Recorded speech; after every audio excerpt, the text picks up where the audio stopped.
Have a language we need to decipher to communicate with them. Yeah. That's the conflict. It's like, that's some old ass sci-fi shit.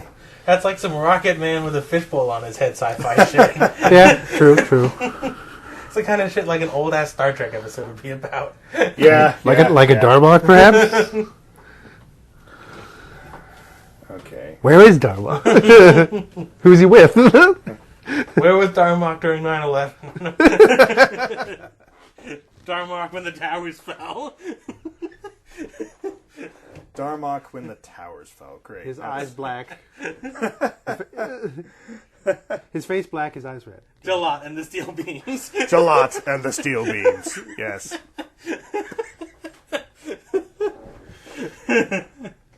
Temba, his eyes covered.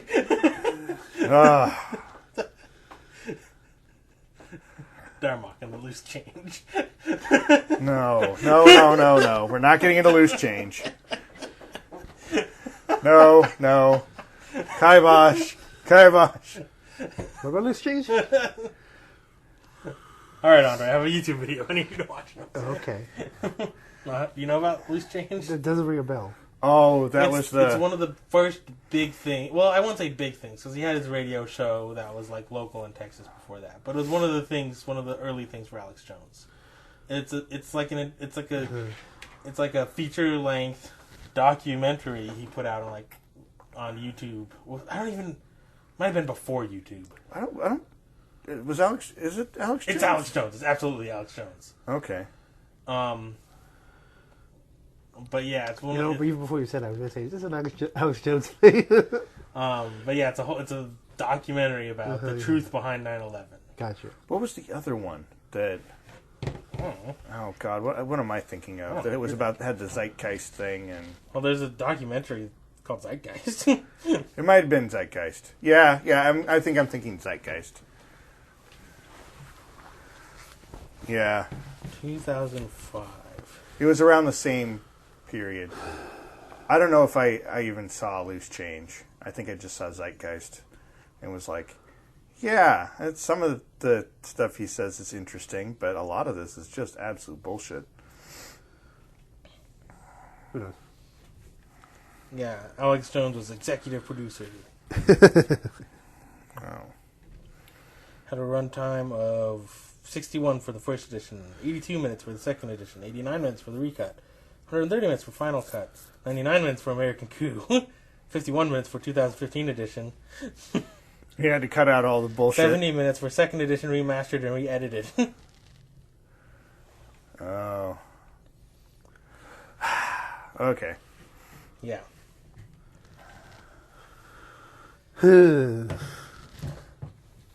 Well, so on that note, I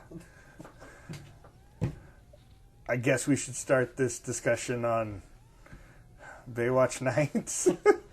Yeah, that segs perfectly. That's what we call a segue. Just lean forward right into it. Till it hits a wall. Well, to be fair, it does start because the psychic was coming back from the airport. Uh-huh. That's a segue. That's the connection. Oh, okay. She calls Hoff and Ellerby because these guys are following her and trying to take her backpack. Yeah. And so she's hiding under the pier, and she hid her backpack somewhere else.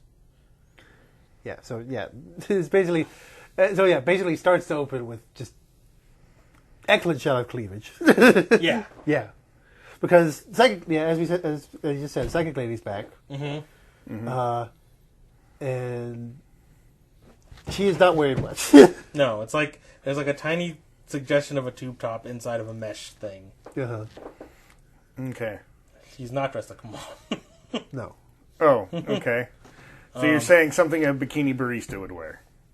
It's Sure. kind of a step above Bikini Barista. Yeah, like maybe Like maybe Supervisor at the Bikini yeah, Barista. yeah, yeah. She has a little bit more this were- authority. if she's at this, if she's at the Bikini Barista, you know she's in charge. Yeah. That's what I'm saying. Oh, and her name is Destiny. Yes, I don't know if that was mentioned in the first it episode. probably was. I don't remember. I didn't see notes. I wrote notes. Notes. Oh, look at you. So yeah. Fancy. Anyway, they find her hiding under this sort of like stairs ramp, thing. Yeah, stairs something. onto the docks, right? I was like, it's by the pier, but it was like it's actually like the amusement park area Yeah. of the beach. Okay. Nobody's there, by the Yeah. way. It's just them. Yeah. And then they just kind of. I don't remember quite how it starts. I don't remember exactly how it starts. It just seems to sort of start happening. No, wait. I think I remember where they're like... They go out and they go into to the grab the bag. They go into the amusement park. Because she hid the bag. Right. And then they go to grab it, and then the guy just jumps on Hoff. Right. He just does flying tackles. The guy comes out of nowhere. So yeah, two guys come out of nowhere. One. Get your mic. Yeah. Because if it goes like that, it's just gonna. Hey, there you go. But yeah, one jumps on Hoff, as I said, and the other one just starts fighting. He starts beating the shit out of Ellerby. Right. Yeah. They just. Ellerby gets his shit pushed in. Hard. So yeah, it's two guys for fighting Hoff. All right. And This one they get started on the tilt-a-whirl first. yeah. Because they have an amusement park fight. Again, the amusement park fight. There's nobody around, and so they're like immediately on a tilt-a-whirl, and the bag's on the tilt-a-whirl. And I don't remember who starts it, but somebody starts the tilt-a-whirl going. Yeah. And so yeah, there's just Hoff and the other guy on the tilt-a-whirl, like struggling to grab this bag. Yeah, they're getting their asses kicked by tilt-a-whirl. Is this like the spit fight in The Simpsons, where they're like spitting in the tilt-a-whirl? They should have thought of that. Less spit, but yes, Yeah. it's just a fight. But yeah, that stops, and then it's just back to fighting and running, and They go over to the Ferris wheel. yeah, it's Ferris wheel next. Hoff gets in one of the little. Hoff and his fighting buddy get into one of the little Compartments. Yeah. cabin things, whatever you want to call them. Yeah. And LSB and the other one are fighting right next to the controls. So of course Yeah. they activate the Ferris wheel. So they're fighting while the Ferris wheel is going. Ellerby getting his ass kicked again. He's losing the second fight. Yeah. Just immediately. He's got nothing. Hoff is leveled up. He put his skill points from the first adventure He's doing better. into fighting. Oh, okay, good. Well, to be fair, these guys are bike crew experts. yeah, I mean, they are no bicycle wizards. Yeah. They're nowhere near the level of foe he fought before. Yeah. But yeah. So they go through the Ferris wheel situation. Then there's a little chase after that onto the carousel. Well, there's a couple of things. This whole time, like the bag is getting like thrown around. Yeah. And Destiny will not stop screaming about how important this fucking bag is. She loves it more than anything else in the world. Yeah. Well, And- it's the classic, chase movie thing where you have something and you run and then you throw it to somebody else. Like for some reason, I think it ends up on the Ferris wheel, and he like throws it down to Yeah. Destiny. He's Yeah. like standing like on this little platform, kind of near it. Yeah. And she grabs it and just jumps down the platform, and it's one of those little slidey. Oh yeah, she goes down the slide. Those I forgot about slidey the slides. slide chase Yeah. part. She goes down one of those little slidey slide things. You see it like a water The park. slow motion slide. You see it like a water park where there's just like 10 of these like in a row, yeah. and you get like a little Yeah. burlap sack to sit on. Yeah. She goes down that, and the dude's at the base because he's already beat up. He's not at the base. He's like off to the side, Yeah. like 7 feet up. He's near the bottom anyway. Yeah. And because he's already beat up Ellerby. He's kicked his ass. He's already twice beat up now. Ellerby, and just grabs her, takes the bag, and like knocks her unconscious somehow. Well, he does the flying tackle. She's sliding and doing slow motion. yes. Sliding down the slide, and then he tackles her. Oh, and they do the terrible like ADR. Oh. Yeah. Oh, you have gotten me. So yeah, Yeah. she's unconscious, and he puts her on the little miniature train tracks, like the little. That's right. Those little trains that kids ride around. Her head's. What's funny is her head's on the train track, like in the middle, but her chest is over the rail, so it's pumped. It's pumped up a little more for added effect. Yeah, you tell that was part of the direction. Well, I noticed too, immediately, is that he puts her on the train track, sort of like a classic villain style, Dick Dastardly, where her middle is. Yeah. But then when it cuts back to her later, she's a little bit further down. Yeah, so her chest is right over. So he's there. like, yeah, look at my boobies. Yeah. Yeah, and they try to make the train look imposing. But like every little bump on the track is like setting the thing rattle. Yeah. Yeah. And I guess it could hurt her, I suppose. It's like the joke in Ant-Man, though. It's really it's a lot like the joke in Ant-Man. I mean, it would probably hurt. It would suck. It would shove her aside. It would catch her hair. I'm not saying it wouldn't suck. But no, it's not. I don't think it's really threatening. Mm-hmm. No, Thomas, no. Yeah. So then the Hoff does the flying tackle and roll her off into safety the last possible minute, and she doesn't give a shit. Yeah. She wants her bag. Yeah.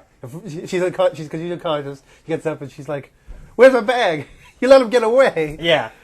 No, he's like, "I'm on it." But yeah, already back to chase, and then the carousel. Yeah. And then Ellerby chases the guy onto the carousel, then gets Zask for the third time in the opening 5 minutes of this thing. Yep. It's not even close either. No. He gets owned immediately. This is the police officer guy? Yes. Right. He's not a seal like the Hoff is. No. Oh, yeah. It's just too many donuts, I guess. So then he gets beat up. Ellerby never fought a bike wizard. Then the partner, the guy who was running from the Hoff, pulls up and has gun pointed at Ellerby, and they're on the carousel. Yeah, it's super intense at this point. By the way, because they got guns out. Hoff has somehow. Well, then Hoff comes up, right. And he has the gun, and so then Takes there's the gun from him. And so he's on the carousel with the gun, looking all beat and shit, about to shoot him. Yeah, they're doing the standoff where he's got the gun at him, he's got the gun at him. Oh yeah. Yeah. So there's a little triangle shot of doom here, and Ellerby's he's got nothing. Yeah, because he's just unconscious on a bench. No, he's not unconscious. Well, he's down. He's sitting on a bench. Yeah. Sorry. We can do finger guns. Ellerby's just sitting on a bench at this point. That's how bad he got beat. Yeah. All right. And then they do. Was there? I'm trying to remember. Was there a count or something or?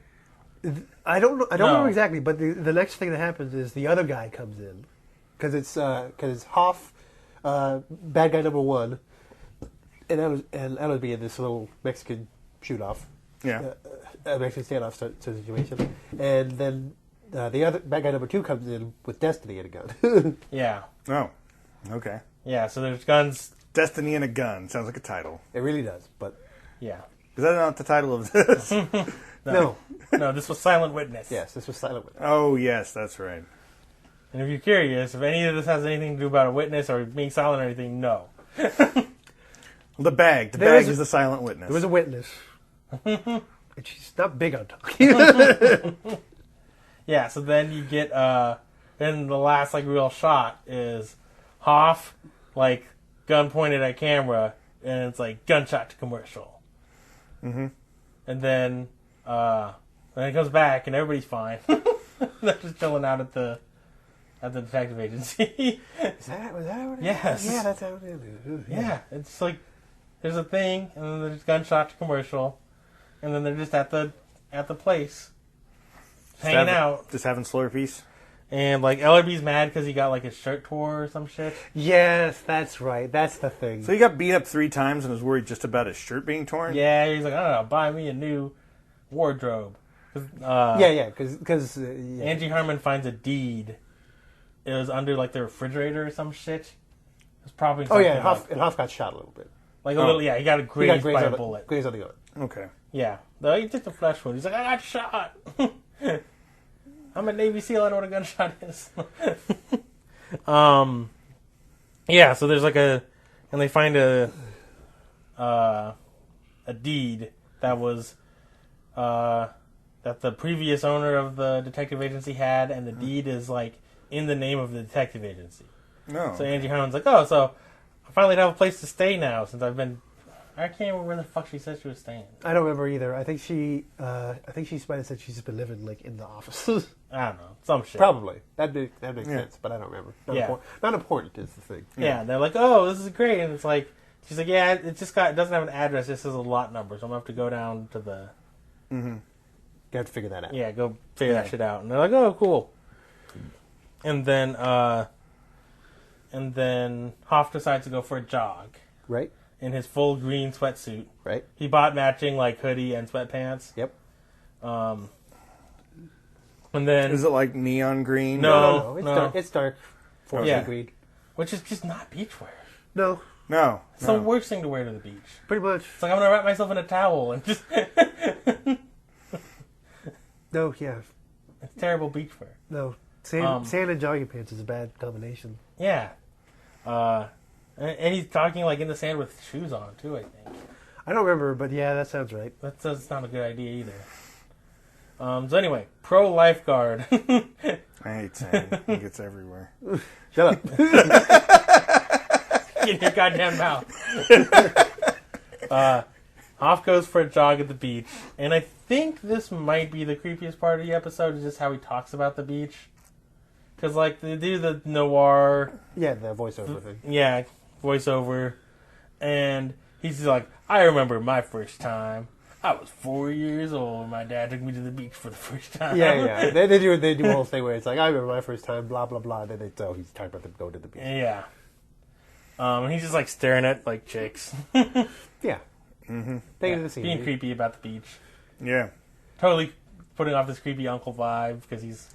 Well, the outfit is really what does it. Well, yeah, the outfit and the staring. The lecher staring doesn't help. I don't remember the staring. No, he was staring. He was like looking.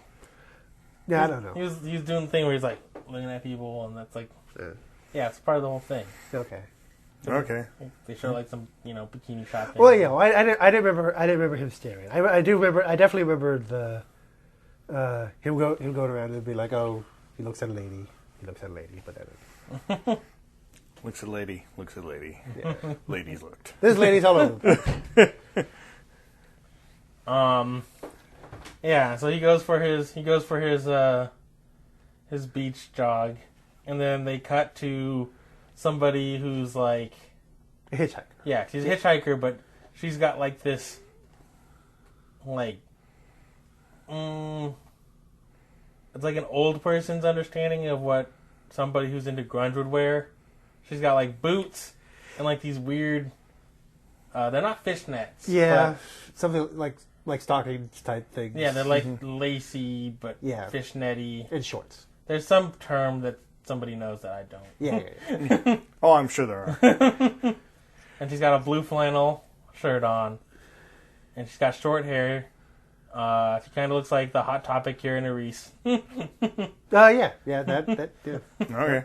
That's not bad. Yeah, she gets into this truck with this guy. She's in the truck. She's getting out of the truck. Getting out of the truck. She's in the truck with the guy, and she's being super nervous about him being creepy. And he's just a dude who gave her a ride. Yeah. He's like, okay, this is the way you want to go. And yeah, the public beach is that way. And he goes to like let her out of the door, and she's all, don't rape me, Bo. Basically. Yeah, she's like, don't touch me. And he's like, the door sticks. Like, the door doesn't look... I gotta open the door because it sticks and it's weird. Yeah. And so she gets out and she's all like, overly protective about everything that's going on with her. Mm-hmm. And she goes down to beach area, but it's like it's not like the part of the beach that people go to. It's just rocks and shit. Yeah, it's like rocks and cliffs and that sort of situation. And she goes that way, and then we see this dude swimming. A really weird scene. This scene almost I laughed at this scene. I was like, what's happening? I had to give these people nicknames because of the way it went down. Okay. So there's dude swimming, and I call him the Speedo Guido. Uh-huh. He's swimming along, and then what I can only be described as like a performance art version of Jaws. This dude in a wetsuit with a snorkel. I call him Johnny Snorkelman. Okay. he swims up from the depths of the water. He's only got a snorkel. He's not got scuba gear on or anything. He's only got a snorkel, and just goes like rah, and just hugs the guy and just drags him down underwater. Oh.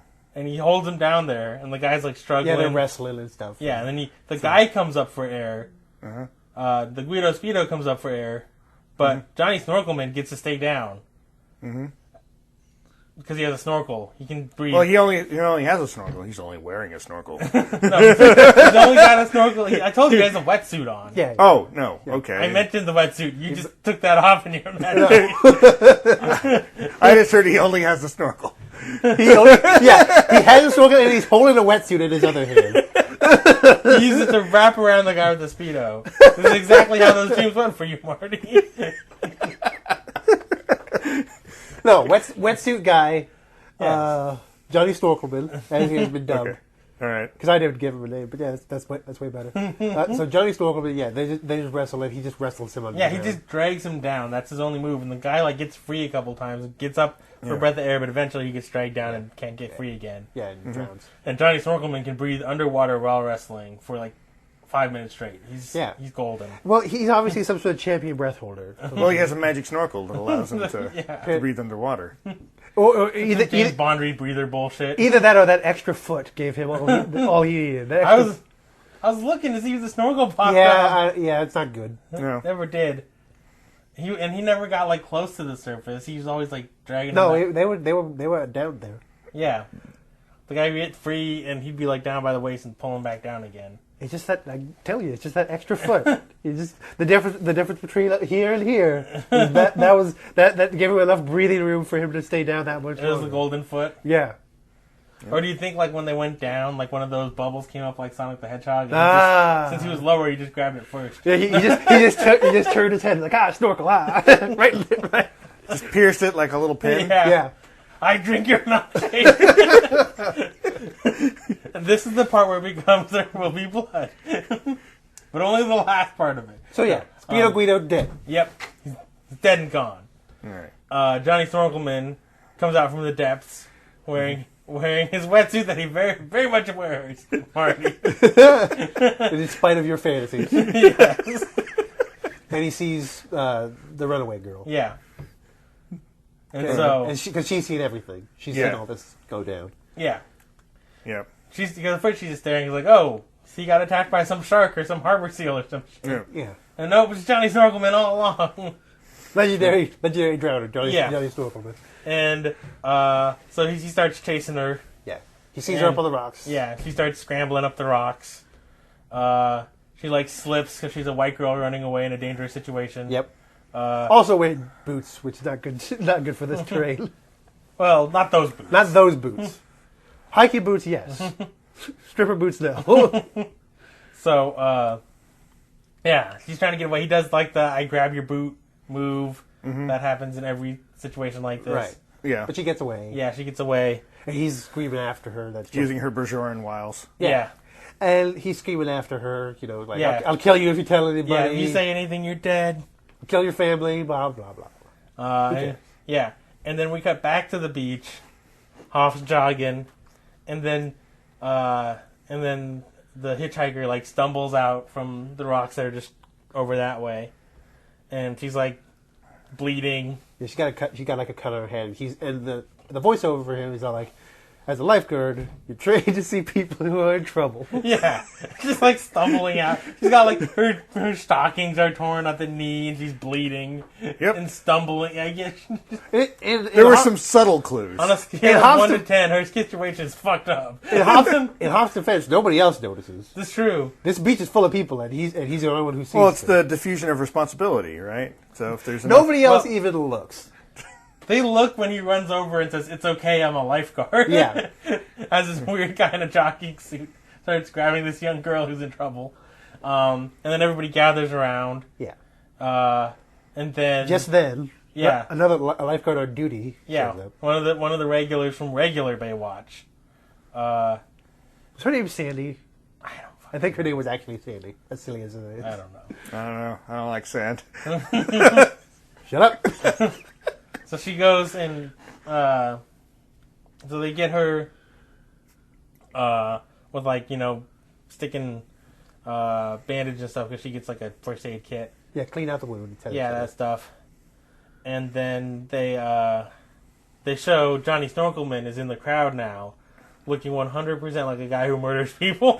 Yeah, the guy they have for Johnny Snorkelman, he is a real sinister looking motherfucker. To paint a word picture for you, he looks like if you crossbred Jimmy Smits with what's his name now? Steve Buscemi.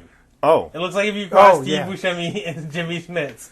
Yeah. Oh, God. I can't even imagine that. Yeah, he's got like this weird, thinning, creepy hair and like a weird goatee. And like he's always like furrowing his brow menacingly, like, I murder people for a living. No. He's a creepy looking motherfucker, and he's well cast, I'll say that much. Yeah. So like Christian Slater with weird teeth? Because I'll give you a heads up. That's his role for most of the episode, is stand in the background and look creepy.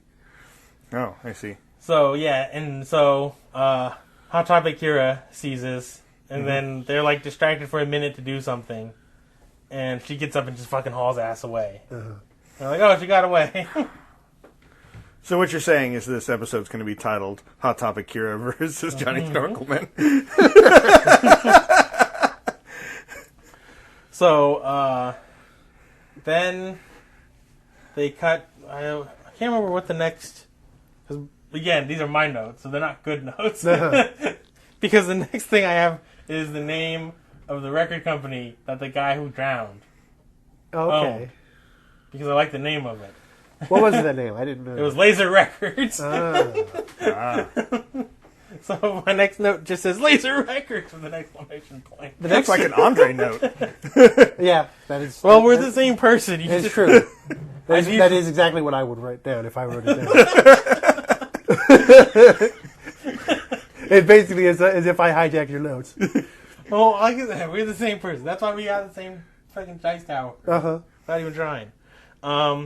So you get like the little breakdown of who people are, because Johnny Snorkelman was the guy's business partner.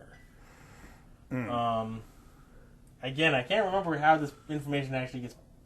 Well, I remember how that. Going forward a bit, I think. Because the next thing I remember is it goes back to the club. That's after these notes. Okay. Well, it says, because the next notes I have are Laser Records, Johnny Snorkelman, business partner of Speedo Guido. Also looks like Jimmy Smith, Steve Buscemi. Well, there's the thing with Speedo Guido's wife. I thought that was later, though. No. I think it's no. I know what it is. It's them reading it's the Hoff and everybody news report thing. Oh, you're right. Yeah, it's a news report that says that they found him dead and business partner, blah blah blah, and they show the picture of him on TV or whatever, or a newspaper or some shit like that. Yeah, messed up part with that news report that I remember is that they show they this record executive or whatever the hell he was drowned, and they show the lifeguards dragging his body out of the ocean. Yeah. Like a video of it on the news. Yeah, we found his bloated corpse floating out. and Hoff is familiar with him. He's like, he was a strong swimmer. Yeah, because it's his. To be fair, he is a lifeguard at that beach. Yeah, this is. Yeah. And this guy apparently goes there all the time. Yeah. Yeah. And again, something. It sounds silly otherwise. But. Yeah, something of note to be said about this episode. It's actually fairly well written for what it is. Oh no, yeah, this is the best episode so far. Yeah. Okay. So yeah, they find that out from news report thing, and then they go to the bar. Nights. Yeah, nights. They might have been watching at night. I don't remember. Again, I took notes. I don't even remember. And there's the new suit. There's the new suit, yeah. And there's kind of a weird homoerotic tension between Ellerby and the Hoff in this one, talking about the suit and everything. And true. Yeah. There's like a little bit, like a little hint of it. And they finally introduced the singer guy. Yeah, who's had opening credit. Has had his name in the opening credits the whole time. Yeah, I think they showed him in like the first episode, but I don't even think they showed him on the first episode. I think they just had. I don't even think he was singing in the first episode. I don't think he was singing it. No, but I think they like showed him. Like he was played by Lou Rawls. Anyway, yeah. He actually shows up though. And this is like the singer for Nights. This is like the guy. Yeah. Okay. And yeah, so he goes up. He talks to Ellaby about his new suit. He's like, "Oh, you look good." Blah blah blah. They do a weird thing with the Shaft theme song. Yeah, that was kind of one of the homoerotic parts. Yeah, I forget who says it. That Ellaby looks like Shaft with a new suit and everything because he's looking good, I guess. I don't know. It's He doesn't, by the way. he looks 90s good. Yeah, no. I'm not saying he's looking shitty. He doesn't look like Shaft. Yeah. I can see him. Maybe they're just making all black people look the same joke or something. No, it's the suit's the wrong color for Shaft. Most importantly, it's like it's. I'm not sure how to describe the green. It's green, but minty, I guess. It's not mint green. No, it's darker than that, but still, like minty scope green. Yeah, I don't know, spearmint green. Yeah. But yeah, there's again awkward Shaft thing. Maybe they just had the license for Shaft. Where Hoff tells the dude to shut his mouth. Where Hoff tells the jazz singer to shut his mouth. Yeah. To be fair, he's only talking about Shaft. Yeah. Yeah. That I don't know if anything else happens in the bar scene. Not really. No. Then we get the beach. Back to the beach now. Hoff is reading a book, and Ellerby's like, "Why aren't you staring at the chicks playing beach volleyball over there?" Yeah. And then he's like, "Oh, I've got to study if I ever want to be licensed as a private investigator." That's right. Episode 3, he does not have a license. Wow, that's a revelation. Yeah, he's just operating his gypsy private investigator company. Right. Yeah. Yeah. I also wrote in this situation, neither is Ellerby's shirt because it is hideous. Oh no. It's got this it's like there's red and there's stripes and there's circles. None of them are agreeing with each other. No, it's awful. Considering his arc for this episode is basically new wardrobe. Yeah, I need clothes. That's not good. I need to be styling. Also, that I'm wearing terrible clothes. Think about the Hoff. I don't think he's done any pay like in an official capacity. It's all been under the table. There was which is apparently where he found the wardrobe. There was the model in the first episode, who probably paid under the table, considering she was a criminal, and there was the rich lady. The rich lady definitely paid legit. Well, she probably paid A.G. Harmon, and she paid the Hoff. But then she owed the Hoff, and then Hoff owed Ellerby. Right. I owe you a paycheck. You owe me a paycheck. So then the next scene, the mom for the runaway shows up, and she's like, "I've got this postcard." Yeah, shows up at the office. Yeah, she's like, my daughter ran away. The people at the beach said that you saw her last. She came. Here's a postcard from this guy named Mingo. She came. Yeah, he's some surfer dude. Some surfer dude named Mingo. Yes, that's why my note says, and Mingo was his name. Yeah. She's like, yeah. So can you help me find her? And they're like, yeah. Mungo is so just then, so then we get the first night scene of the episode. Yeah. 22 minutes and 45 seconds into a 42-minute episode. Finally at night. So we're past the halfway point. All right. And we get the first night scene. And so then there's this thing between Angie Harmon and Ellerby, where they're like, Ellerby's like, you ever run away? Because first she walks up and he's like, I checked all the t-shirt shops and other stereotypically beach bullshit things. Yeah. Milkshake stands or what have you. Or Julie's, as the case may be. Yeah, whatever the fuck it was. Well, one's a sponsor. And so he's like, were you ever run away? Are you ever run away from home? She's like, yeah. And she tells a story about how she was like a little kid and she got mad. She made a peanut butter banana sandwich. Yeah, peanut butter banana sandwich. Very important. And what's weird is the story is absolutely dumb. But like Ellerby and Angie Harmon totally act their ass off in this scene. They do. So there's actual charisma between them. So the most ridiculous line in the whole show comes off as the best delivery. It's a really weird dissonance because she's like, I made a banana and peanut butter sandwich, and he's like, did you cut up the banana and you mush it up? And she's like, I mushed it up. And he's like, yeah, it's the only way to go. He's like, only way to go. Yeah. But they pull it off. That's the amazing thing. Yeah. It's the dumbest thing anybody could talk about during a runaway situation. So yeah, they compare runaway their runaway stories as kids. Yeah, like she made it like 2 hours, and he's like, I ran away for way longer. Like, he ran for 2.5. Yeah.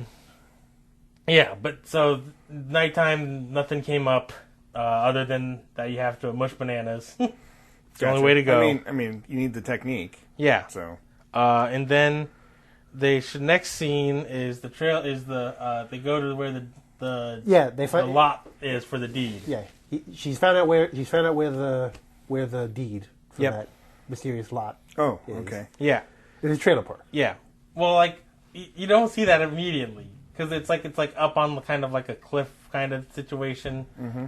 Not completely a cliff, but kind of, sort of. Yeah, there's a hill and there's a nice view out to the ocean. Yeah. And they're like talking about, there's anybody blah blah, and they cut and it's like reverse shot and it's a shitty little trailer. Yeah. Mm-hmm. Yeah, and it's like, oh. And then punches the doorknob off immediately. Like intentionally, or just kind of grabs it? No, he punches the door and the doorknob falls off. Oh. He literally says, this thing is rock solid, bro. Yeah. Doorknob. Okay. Yeah, and so I thought he was just like, I hate doors. Punch and the door falls off. The way he made it sound like he just walked over and punched the doorknob, and the doorknob fell off. No, it made that sense. And then he's like, mush bananas are the only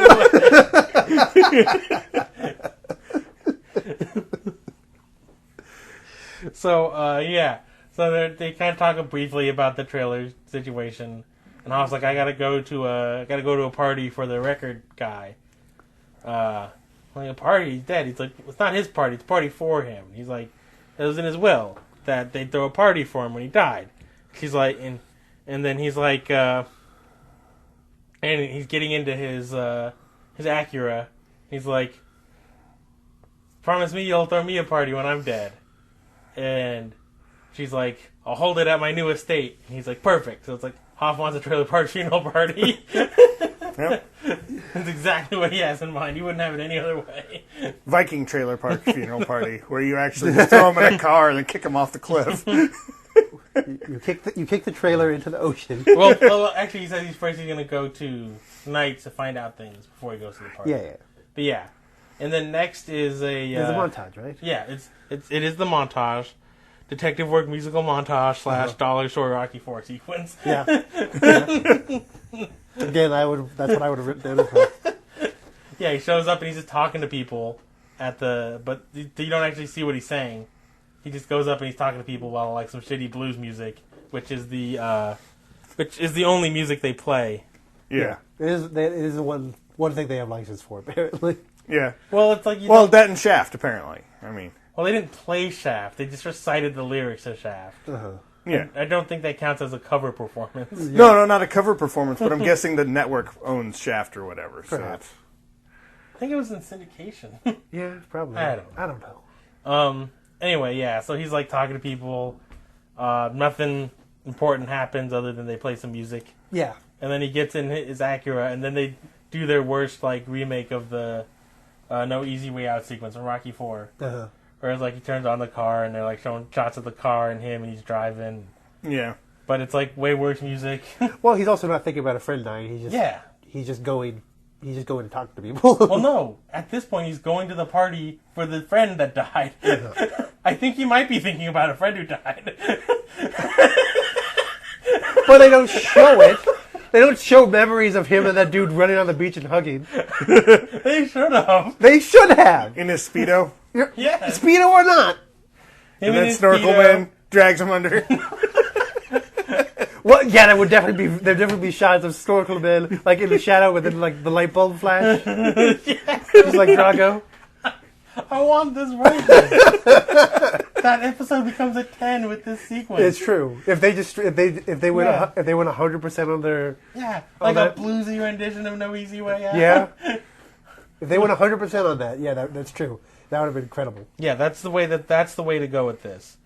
But no, instead we don't get that. We just get the they're just at the party. He gets to the party. Yeah, he drives to the party, goes to the party. Yeah, and then he's talking to he like walks in pretty quickly. It's kind of surprising that he can just walk in, frankly. Yeah, because it is like supposed to be this. I mean, this guy owned Laser Records. I know, Laser Records, man. Yeah.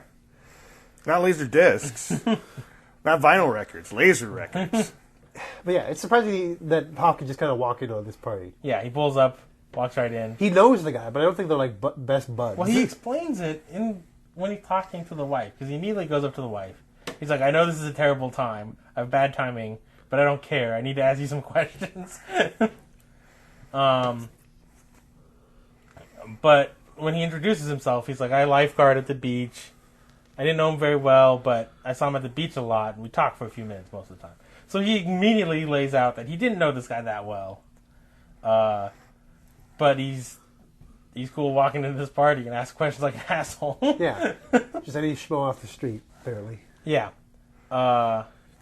So he asks, I don't even remember the nature of the questions he asks. Well, the scene we definitely got the scene with the wife before this. We've seen the wife already. Yeah, so it had to be when I don't know. That must have been when. Okay, anyway. Yeah. The thing forgot to mention before is around the time when the terrible news reporter with the dude body getting dragged out of the ocean and all that jazz. Mm-hmm. It cuts to the wife like watching this news report, and then she like starts talking to the empty room, and Johnny Snorkelman comes up behind him, and he's all along the lines of, I did it, I killed him. Well, but there was a witness, and she gets all super mad at him that there was a witness. And he's like, "Don't worry, she won't talk." And he's like, I'm "If Johnny we..." Snorkelman. What is it? He says like, "We have everything we've ever wanted, just the two of us." And she's like, if she's alive, we have nothing. And blah blah blah. Super dramatic about it, but yeah. Yeah. All right. Yeah. But so yeah, they're in on it. She blah blah blah. Yeah. Yeah. So he asks her some questions about like, alluding to the fact that he's a strong swimmer and there were no riptides or anything. Yeah. So he asked, some like if he had any enemies or some bullshit like that. Yeah. And the police have already done their investigations and stuff on this thing. I don't know if... Yeah. They determined that it was a suicide, which is... No, it was an accident. Accidental drowning. They Accident. said Not accident. Cramp. Gotta. That's not... go down. Yeah, not suicide. Accident. Yeah. Which is odd, frankly. Oh, he asked if... he's like, he had a bruise right here. And she's like, oh, he slipped when he was doing something. And yeah, like on a treadmill or something. Yeah, hit the rail. Okay. And he's like, oh, okay. And he walks away. And then Johnny Snorkelman walks up and she's like, he knows! The Hoff knows! Oh, wait. One other thing. Wasn't Johnny Snorkelman at nights when they were with the suit? I didn't notice him if he was. I thought there was a thing what is it? They all walk away, and then the camera stays where it is and just kind of zooms in, and Johnny Snorkelman's like right at I might have looked down. Oh, damn it. I don't know, I might have been enjoying some iced tea at that moment. Because there's definitely a thing where where Johnny Snorkelman's at Nights, and this is before he should have any reason to suspect the Hoff. I think, if I remember right. Well, no, or because he was at the beach when the Hoff was Yeah, there. The Hoff talked to the witness in front of Johnny Snorkelman, explicitly looking like a murderer. Yeah. But why is he stalking Sandy from Baywatch? He might be at other times. He's a very busy stalker. He might have been stalking her when Hoff was up at the... it's probably easier to park. track Hoff than it is to track the runaway that doesn't want to be found. No, Sandy, the other lifeguard. Oh, okay. But yeah, that as I said before, that's what he does most of the episode. Is he's in the background staring, being creepy. Okay. So yeah, so then we cut to Mitch going down to the beach again, wearing full Canadian tuxedo. Uh-huh. He's got the jean jacket and the jeans on. Again, appropriate beachwear. Yep. Yeah. Walks right down to the surf. Approaches Mingo. He's like, "Hey, we're looking for the runaway. I can't remember her name. Kira. Yeah, we just call Kira now. I think it actually was like Kelly or something. I don't remember. Whatever, she's Kira now. She's Bajora. Hot Topic Kira. Have you seen her? And he's like, I don't really know her that well. She came by last night. I gave her some dough. That's all I got. She was going to this... She was going to get on a boat. Yeah, She was this going to fishing a boat. bakery. A Mexican fishing boat. Yeah, there's a Mexican fishing boat. I can't remember the exact name. Las Cerritos? Yeah, that's right. You got it. Yeah. Told you were Mexican. Fuck you. What does that mean anyway? I don't know. Yeah, Fuck so... you, it means insertion. Quit thinking about the guy with a snorkel and no clothes on, Marty. Get your head in the game. His head's in the game, just in a different game. Yeah. Let's hide the sausage. So he's like, I don't really know. Here's all the information for the rest of the episode is pretty much what he does. Yeah. I have one speaking scene and it's all exposition. So then Hoff's like, great, that's all I need really. And then we cut back to the detective agency. And then, we cut to, it's the guy and the wife talking. And they're like, something about we hired somebody. It's like a brief scene. Yeah. Where she's like, good thing I hired somebody to track down this runaway. And then they show the mom calling the detective agency and they're talking to her. Mm-hmm. And she's like, they're like, oh, I'm sure there's not that many fishing boats called La Hacienda. I'm sure we'll find her in no time. Yeah, so yeah, they kind of like, oh, we have a lead. Yeah. Pretty sure this is where she is. Yeah, and then the mom was like, great. And then they show the mom at the payphone and she hangs up. And she's like, we got her. Uh-huh. Because the Yeah. very next scene is back at the detective office. It's just like the continuation of the scene. Yeah, Yeah. continuation. Yeah. So they're like, everything coming up roses for us. And then they knock on the door and Elby's like, oh, I'll get it. And it's like, I'm Hot Topic Kira's real mom. Yeah. Yeah, another lady comes in Yeah. saying, like, oh, my daughter ran away, et Yeah. cetera, et cetera. And they're like, oh, in situations involving minors, it's a very sensitive situation, so do you have any ID on you? Something they should have done before. Yeah, and they're like, she's like, yeah, I have. Here's my identification. Here's Kira's birth certificate. I brought all kinds of stuff. All kinds of evidence. And they're like, oh. Social security card, passport. Yeah. Pictures of her as a baby.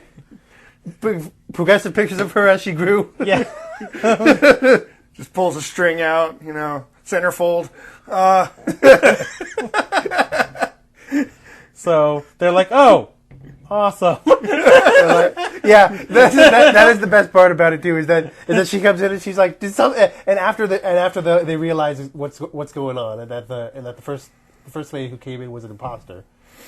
After they're just giving, so they're just kind of doing they're giving each other looks at the side of their eyes, that's happening. The actual mom is all like, "Did something happen?" Why? No. Yeah, and it was like, and again, this was one of the parts. Like, this is one of the parts that was like, oh wow, this is actually a decently written episode, because then when this scene happened, I'm like, wait, where did the other lady get the postcard from then? Because she had the postcards. I'm like, where does this postcard come from? And so anyway, then we go to what was the name of that boat again? La Serena. Yeah, there you go. Told you he knows. Fuck you. They show Because I watched it yesterday instead of 2 days ago. I watched it Friday. Oh, okay. Or Thursday. Yeah. So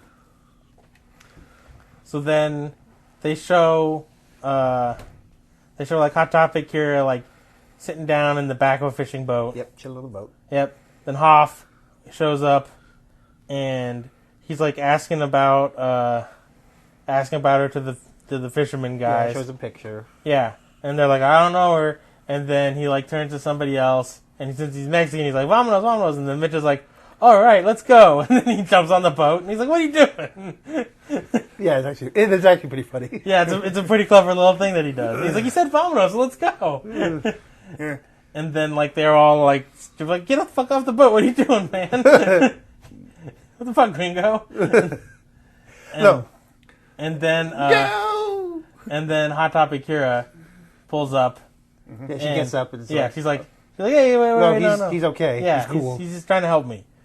And so they go off, like they get off, and she's talking like, oh, I'm going back to my mom. Her stupid boyfriend beats me. And other stuff. Yeah. Okay. Yeah. Yeah. So her words, other stuff. Yeah. Butt stuff. And then and then Mitch is like, look, he's like, here. He's like, yeah, your mom came. She's used the postcard, and then she's like, but Howard? She's like, that postcard, how'd you get that? I had it in my backpack when I came here. And you're like, oh, that makes sense now. And while they're talking, Mitch casually mentions he has a kid that they've never shown. This is probably a Baywatch thing, I would hope. Well, yeah, but he has 2 jobs and is never home, and he's got a kid? Yeah.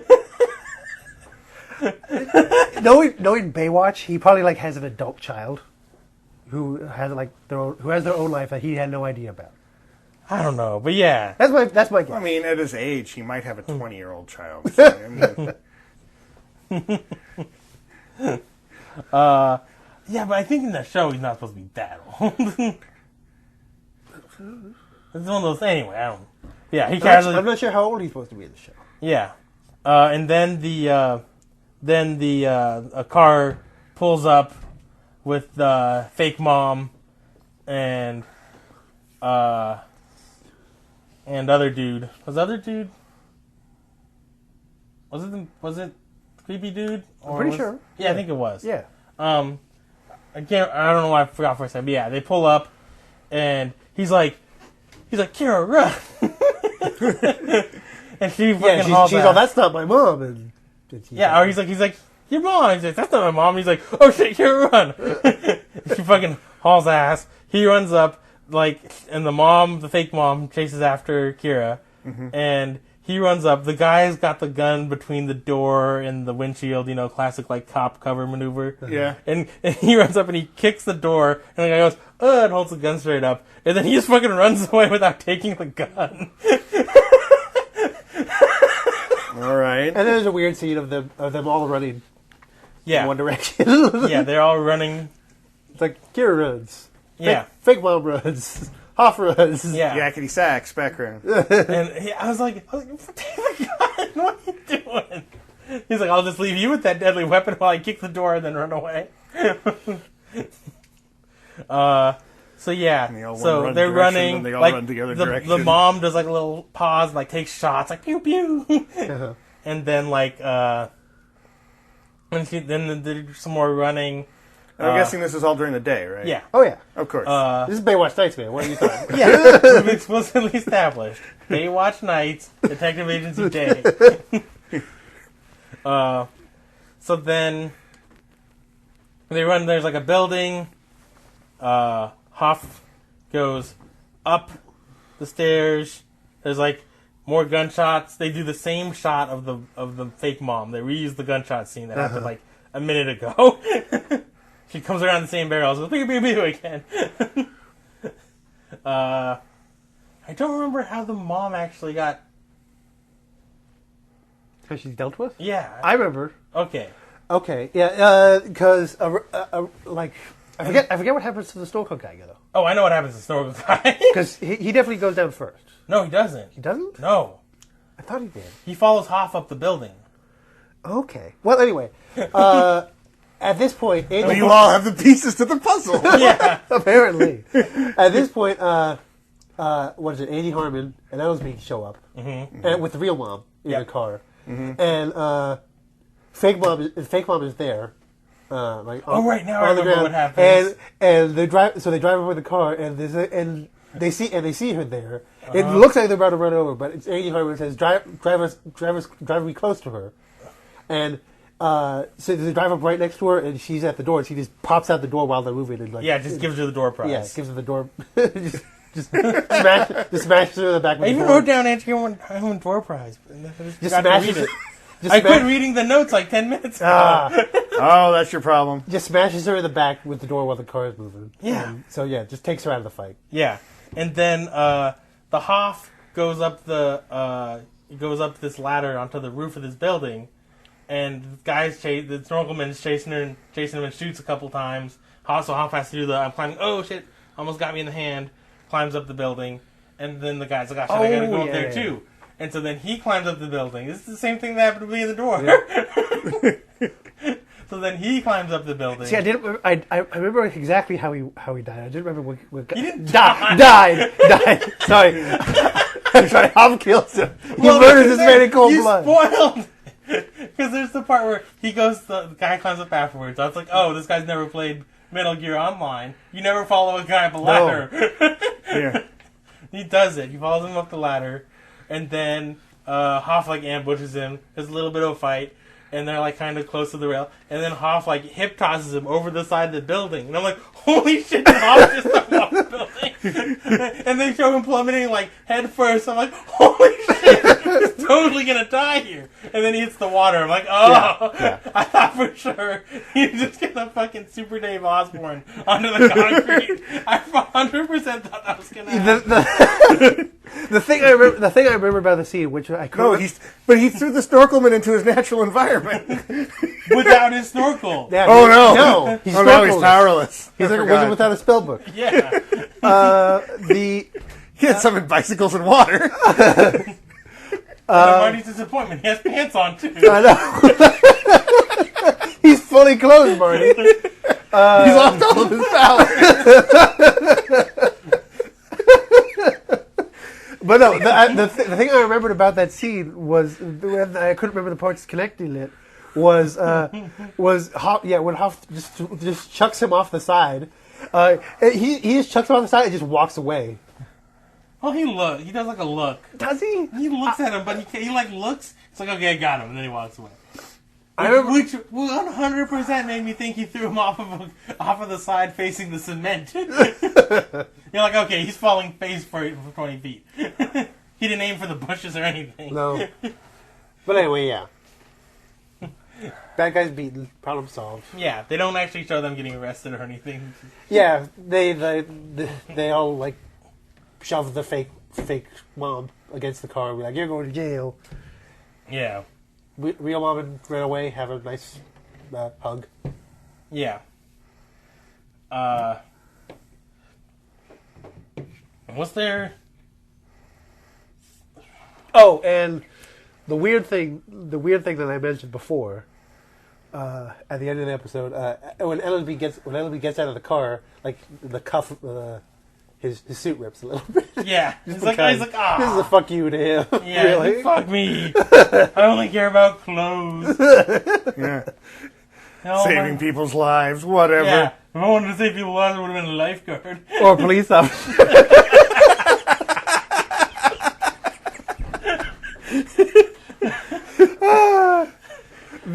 So does it, when it rips, does it like do a freeze frame with like music? No. It's he's getting out of the car and like rips on like the little knob that locks the door. That little thingy. It like catches on that and rips, and he just like gives it. And it's a weird. They take a weirdly long time with it. Is the funny thing too, is because it happens. They focus on it, and he's all like, pouch for a second, and then it keeps on going. Yeah. Oh. I thought it would have been great final note because it rips and it's like, damn, and then it just like freeze frame credits. No, that would have been better. Yeah, but they had another shitty joke for their. Oh, okay. Yeah, because then they mentioned something. It might have been like a little scene right after. I can't remember exactly before it happens, but they wrap some stuff up. Do the little like, everything wrapped up in a nice little bow, and then they show like later. Angie Harmon's in her trailer. Oh. Because they're like, she's staying there. And it's like, yeah. Because that happened in the wrap-up scene. Yeah. I remember now. They're like, she's up at her new trailer. It's like, she's staying there? Yeah. And then they show her there, and she's like, no running water, no electricity. And I can't remember what she says. At least it's something. And then, like the... part of it falls. Yeah, like the front part that hitches. Like, that part just falls off and it falls down. It's like, and then it's like, Yeah, there's a wrap-up thing where they talk about like how the lady's boyfriend, they're looking into her, I think he's getting kicked to the curb or whatever. So he won't it's like molest the runaway anymore. And like, and the wife of the Speedo Guido has been arrested and all that stuff. Yeah, all that stuff. So it's basically like... They wrap up all that stuff so it's all kosher. Yeah. All right. Kosher Speedo Guidos, got it. Yep. And then Angie Harmon lives in a trailer. Yeah. And it falls down, so... Yeah. Now cut to credit and music, yeah. All right. So definitely better than the last one, which I can barely remember. I was falling asleep during your explanation. Yeah, that one was definitely... Last week was definitely a 1. This one, I don't know if it's quite a 10, but it's close. No, it's up there. It's definitely set the new grade. Yeah. All right. So I think our initial grading system of putting the first episode in the middle was correct. Yeah, seems like a middle episode right now. It's still in the middle because it's out of 3 episodes. This one is top, second one is bottom, and this middle, and first one is middle. Yeah. All right. So we've got a pretty standard spread here on quality of episodes. Well. So call it a 9 because it's a Rocky montage away from a 10. Is that it? Yeah. And the fact that the openings. This is one part we forgot to explain. Because when they were after the amusement park fight, and the Destiny grabbed like a sewing kit out of her bag to help sew up Ellerby's like sleeve. Uh-huh. She's like, I'm an excellent seamstress, and they explained that her bag got switched with the guy's bag who like pulled off a robbery. Mm-hmm. But then it wasn't switched because she had her normal bag.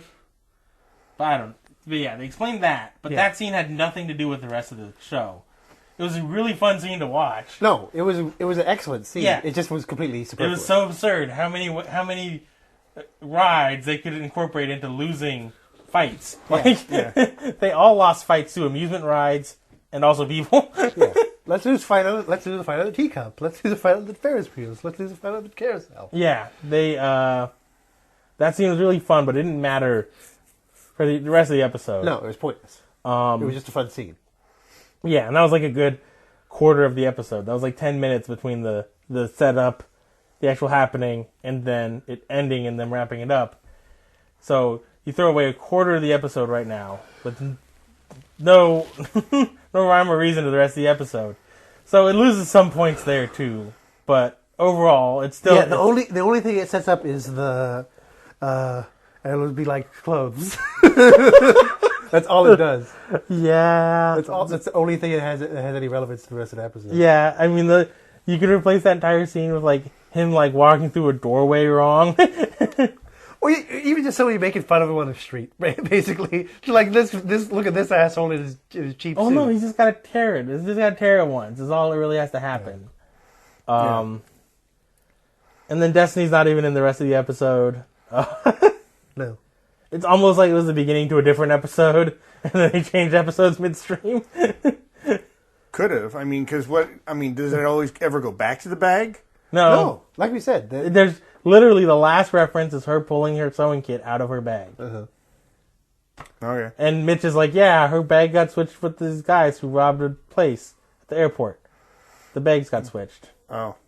And that's why there was the whole thing. But not really, I guess. But, well, maybe it got switched back. Yeah, I don't know. I don't know. I definitely don't know. So that's kind of weird that much was just extreme filler. Well, and it's good content, too. Yeah, that's the weird thing. It's like it's filler, but it's like a cheese filling. It's like... Yeah. Got it. No, yeah, this is sort of, like, I mean... I watch anime. I have a legitimate hatred of filler out of a long history. I remember it's Red Letter Media talking about the Lady Terminator, and they were like, whenever it got boring, the editor just intercut the scene where it was the equivalent of the Terminator shooting up the Tech Noir. So it's just like they'll have like dialogue or whatever, and it just like cuts over and then comes back. They like cut back to that scene like 10 times. It's just, what the hell's going on? I gotta say, I don't remember shit from Terminator 3. The first Terminator. But yeah, Terminator 3? Well, you said the Lady Terminator. Yeah. No, the movie, the movie, like I think it's like Polynesian or Filipino movie. You gotta mention this shit. You're like, yeah, when they talk about it, when the Lady Terminator, it's like, there's one movie I know with the Lady Terminator. No, yeah, it's called Lady Terminator. And it's basically just a Polynesian remake of Terminator. You gotta be more specific. Except with sex magic and a dagger. You can't just say Lady Terminator. Yeah. Where there's a movie that could feasibly be called Lady Terminator, called Terminator 3. The entire point of that movie is like, Terminator 2 is really good. What if we replace the bad dude with a chick? That's Terminator 3. Yeah. And I don't remember shit about it. I remember the bad dude was replaced with a chick. That's what I remember. And she wasn't quite liquid. She could make guns and shit. Yeah, they made her worse. No, it was the best of the worst. It was the Lady Terminator. Terminator 3 could be on Best of the Worst. That shit's terrible. That was basically designed for the third Terminator, best of the worst. Yeah. We'll take the worst aspects of the first Terminator and the second Terminator and just combine them. I mean, I haven't seen Genesis, but Terminator 3 is the worst Terminator I've seen. So, Yeah. and there's some stinker Terminators, namely everyone but 1 and 2. Yeah. Yeah. No. I haven't seen any of them other than 1 and 2 because I just kind of refused. Well, there you go. That's the right answer, Marty. Do that, but don't just call it talk about Lady Terminator. Which is why I didn't know about it. I've never seen it.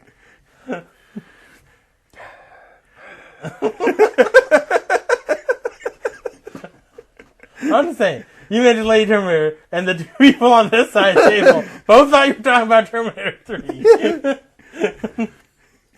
Well, the person on this side of the table has not seen. I haven't seen Terminator 3. I still know about it. I don't know. I just heard it was bad. Well, you heard about it then, I guess. I heard it was bad. I heard it was not worth seeing. If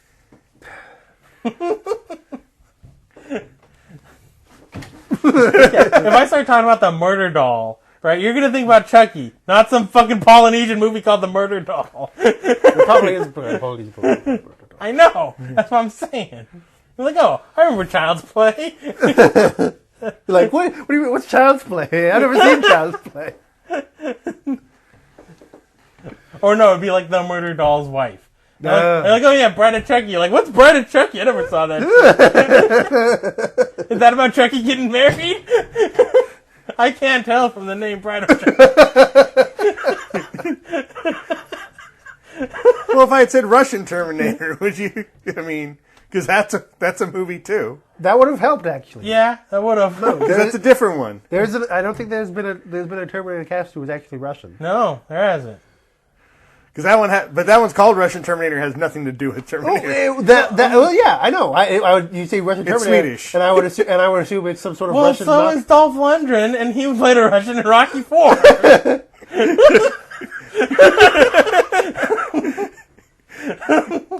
Yeah.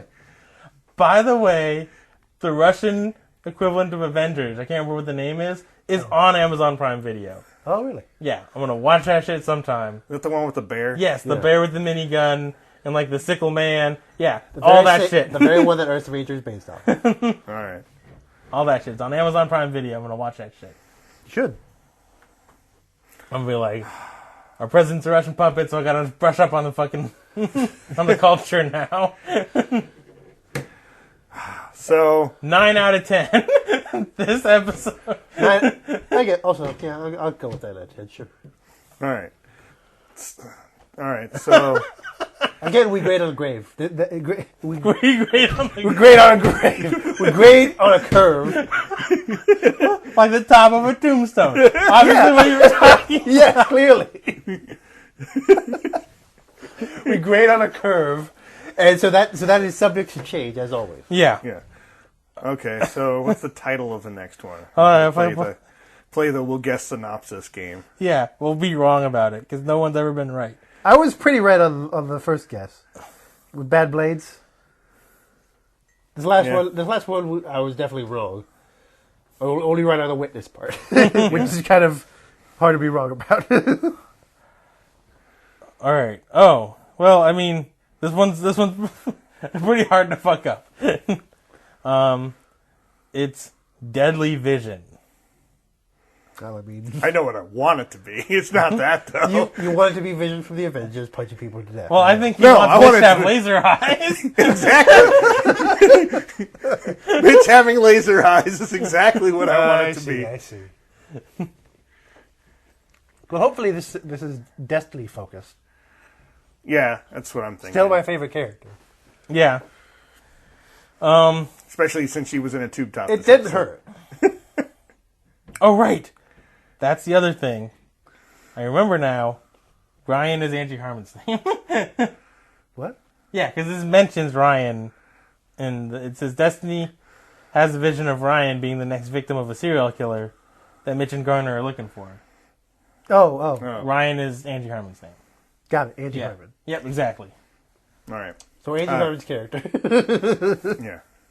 No, he's just going to try to kill Angie Harmon. We'll just continue to call her Angie I Harmon. mean, Exactly. That's what I'm going to do. I don't Yeah. know about you guys.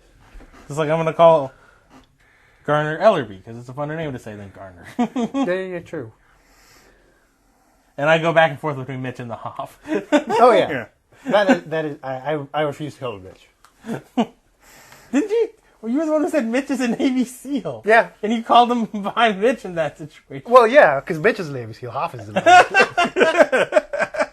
You called him Yeah, but you can't say Hoff is a name. I Yeah, know. that's the Lady Terminator situation.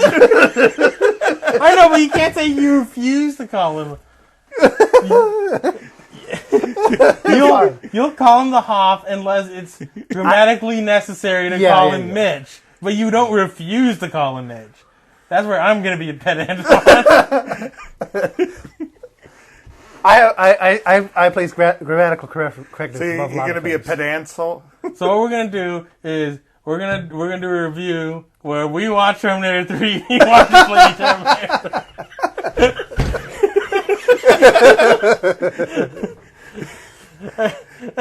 And we're gonna be talking about Bryce Dallas Howard. He's like, "What are you talking about?" Because that was the or no, that wasn't. No, it was Salvation where Christian Bale went off.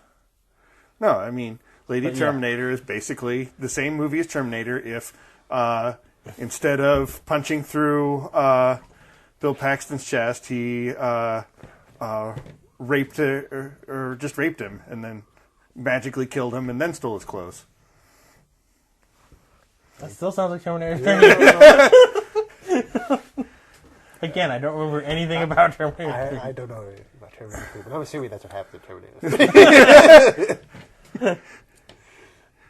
All I remember for Terminator 3 is that that's the first one that has Bryce Howard, and then she reprises her role in Salvation, which is in the future.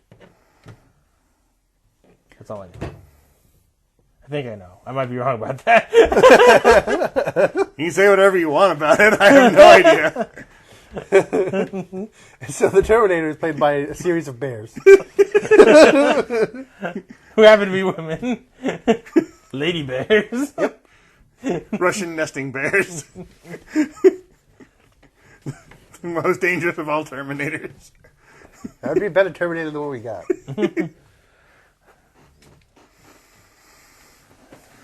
Yeah. So, Oh, yeah. again, going by the previous metric, neither of the writers or the writer and director. This is directed by or written by Kimmer Ringwald, who wrote the first episode. Okay. So that's something. Well, the other person didn't even have a IMDb, right? To be fair, only one person who's written or directed. Looks like the entire first season. No, yeah. Oh, there's another one. But yeah, there's like two people who have. Wait, something's wrong there. Anyway, yeah, there's only a few people with credit or with pages on Wikipedia. Both of them are directors.